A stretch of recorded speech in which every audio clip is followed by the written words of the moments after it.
Hello students, मैं हूं अर्पिता और आप हैं मेरे YouTube channel grow with biology में। डीएनए रिपेयर मैकेनिज्म्स को आगे बढ़ाते हैं और थर्ड रिपेयर मैकेनिज्म जो कि है न्यूक्लियोटाइड एक्सीशन रिपेयर मैकेनिज्म, इसको अभी पढ़ते हैं। न्यूक्लियोटाइड एक्सीशन रिपेयर उस टाइम काम आता है जहां पे गड़बड़ी बहुत ज्यादा हो जाता है या ज्यादा एरिया कवर करता है, बल्कि ग्रुप्स हेवी चेंजेस हो जाते हैं, जहाँ पे सिर्फ एक बॉन्ड गलत नहीं है, बहुत सारी पेयरिंग गलत होती है या क्रॉस लिंकिंग हो जाता है। तो उस तरह से बल्कि एडक्ट्स को रिमूव करने के लिए हम न्यूक्लियोटाइड एक्सीशन रिपेयर करते हैं। और इस तरह की गड़बड़ियां बेसिकली यूवी रेडिएशंस या फिर केमिकल एक्सपोजर्स के कारण होती है। तो न्यूक्लियोटाइड एक्सीजन रिपेयर जो है ये रिमूव करता है उतने फ्रैगमेंट को जहां पे डीएनए में गलतियां या डैमेज हुआ है। इसमें दो पाथवे है, एक है global genome nucleotide excision repair, जिसमें बल्कि डैमेजेस को पूरे जीनोम में रिपेयर किया जाता है। इसमें जो रीजन्स है वो हर वक्त ट्रांसक्राइब नहीं किया जाता है, पर जहां जहां गलती है वो सारे गलतियां ठीक होती है। ट्रांसक्रिप्शन कपल्ड न्यूक्लियोटाइड एक्सीशन रिपेयर, जहां पे डैमेज होता है ट्रांसक्राइब्ड डीएनए स्ट्रैंड में।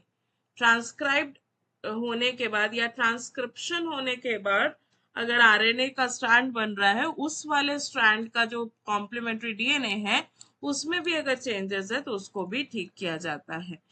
इस तरह का डिसऑर्डर्स या म्यूटेशंस से एक बड़ा डिजीज कॉज हो सकता है, जिसका एग्जांपल है जेनोडर्मा पिगमेंटोसम।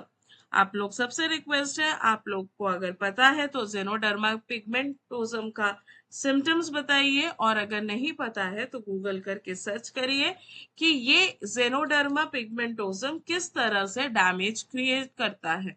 ये एक म्यूटेशन है और इस म्यूटेशन को सुधारा जाता है न्यूक्लियोटाइड एक्सीशन रिपेयर से।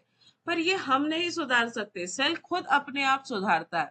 पर अगर सेल में ये म्यूटेशन मैकेनिज्म को रिपेयर करने में कुछ एरर हो जाए तो बीमारी होती है, जिसका नाम है जेनोडर्मा पिगमेंटोसम। तो आप जेनोडर्मा पिगमेंटोसम पे थोड़ा सा रिसर्च करिएगा।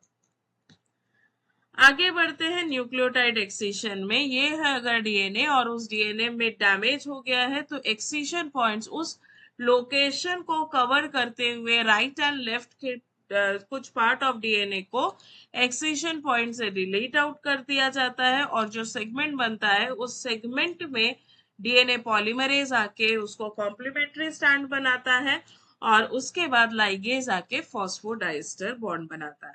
तो इस तरह से ये हायर न्यूक्लियोटाइड सीक्वेंसेस को रिपेयर कर सकता है।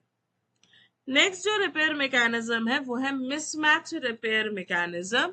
मिसमैच रिपेयर मैकेनिज्म्स में मिसमैच का मतलब गलती से कुछ अलग चीज ज्वाइन हो जाना, मतलब ए टी की पेयरिंग अब गलत होने लगती है। इस मिसमैचेस से इंसर्शन डिलीशंस ये सारे म्यूटेशंस के कारण हो सकता है। इसमें बेसिकली 3 स्टेप होता है। सबसे पहले मिसमैच को पहचानना कि कहाँ पे मिसमैच हुआ है। दूसरा, इस दोनों में से जिस स्ट्रैंड में गलती है उस स्ट्रैंड को डिग्रेड कर देना या रिमूव कर देना। और तीसरा चीज है कि वहां पे उसको सिंथेसिस कर देना, ताकि नया सीक्वेंस, करेक्ट वाला सीक्वेंस बन सके। तो सबसे पहले हम देखते हैं ओल्ड स्ट्रैंड और न्यू स्ट्रैंड। जो वी शेप का मार्क दिया हुआ है वो है मिसमैच। जहां पे ये मिसमैच हुआ है सबसे पहले उसको रिकॉग्नाइज कौन करता है? म्यूट एस और म्यूट एल। म्यूट एस और एल ये आके उसमें बाइंड होते हैं। इनके बाइंडिंग से ये कंफर्म हो जाता है कि उस लोकेशन पे मिसमैचेस है। फिर सिंगल स्ट्रैंड ब्रेक क्रिएट होता है, और फिर आते हैं हेलिकेज और एक्सोन्यूक्लियस। हेलिकेज और एक्सोन्यूक्लियस आके स्ट्रैंड्स को रिलैक्स करवाते हैं, और जो गलत वाला स्ट्रैंड है उस स्ट्रैंड के उतने से फ्रैगमेंट को पूरा रिमूव कर दिया जाता है। फ्रैगमेंट रिमूव करने के बाद अब जो गैप क्रिएट हुआ है उस पूरे गैप को फुलफिल करने के लिए उसका कॉम्प्लीमेंट्री स्ट्रैंड बनाने के लिए वहां पे आते हैं डीएनए पॉलीमरेज। डीएनए पॉलीमरेज का जैसा नॉर्मल फंक्शन है वो आता है कॉम्प्लीमेंट्री स्ट्रैंड सिक्रीट करता है और आखिरी पॉइंट पे आके लाइगेज एंजाइम आता है और फॉस्फोडाइस्टर बॉन्ड बनाता है। तो आपका जो नया स्ट्रैंड है वो भी कंप्लीट हो जाता है। तो ये है आपका मिसमैच रिपेयर सिस्टम। सबसे पहले जो कॉम्प्लेक्स होता है उसमें आता है mut S protein, mut L protein, उसके बाद आता है H protein, exonuclease 1, replication N protein RPA1 और डीएनए पॉलीमरेज डेल्टा, फिर आता है लाइगेज। इस म्यूटेशन से जो बीमारी होती है वो है लिंच सिंड्रोम। तो आपके पास दो बीमारी आ गई आज के डेट पे, एक है जेनोडर्मा और एक है लिंच सिंड्रोम। तो आप लोग बिल्कुल इस सिंड्रोम्स को थोड़ा सा गूगल करके सर्च करिए और अगर नहीं कर पाते हैं तो मुझे बताइए, मैं आपको इसके बारे में भी जानकारी दूंगी। तो ये हो गया आपका दो मैकेनिज्म। अब हम बढ़ते हैं सिंगल स्ट्रैंड ब्रेक रिपेयर। अगर एक स्ट्रैंड में ब्रेक हो गया है तो कैसा होता है? मोस्टली ये जो सिंगल स्ट्रैंड ब्रेक होता है ये ऑक्सीडेटिव डैमेज के कारण होता है। ए बेसिक साइट क्रिएट होता है और इसमें एरर्स होता है। एरर्स होने के कारण, किसके एरर्स होते हैं इसमें? सिंगल स्ट्रैंड ब्रेक मतलब एक स्ट्रैंड टूट जाता है। तो ये एक स्ट्रैंड को रिलैक्स करने का काम होता है टोपोमरेज का।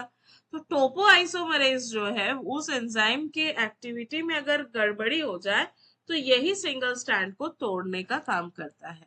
और इसके स्ट्रैंड के ब्रेक होने से कारण डीएनए रेप्लिकेशन नहीं हो पाएगा, ट्रांसक्रिप्शन नहीं हो पाएगा, तो सारा चीज रुक जाता है। तो इस ब्रेक के बाद नेक्स्ट हमारे पास जो प्रोटीन आता है वो है पार्प P1। पार्प P1 जो है वो सिंगल स्ट्रैंड ब्रेक के वहां पे बाइंड करता है और वो कॉम्प्लीमेंट्री स्ट्रैंड्स के लिए डीएनए पॉलीमरेज को बुला के स्ट्रैंड सिक्रीट करवा के पॉलाइगेज से उसको सीलिंग कर देता है।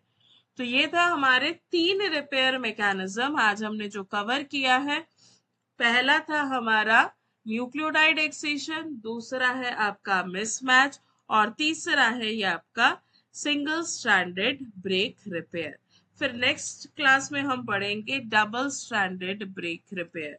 यहाँ तक अगर आपको समझ में आया हो, अगर आपको अच्छा लगा हो, आपके नोट्स बनाने के में हेल्प करता हो तो बिल्कुल इसको लाइक करिए, शेयर करिए और चैनल को सब्सक्राइब करिए ताकि आगे की वीडियोस आप तक पहुंच सके। Thank you and happy study.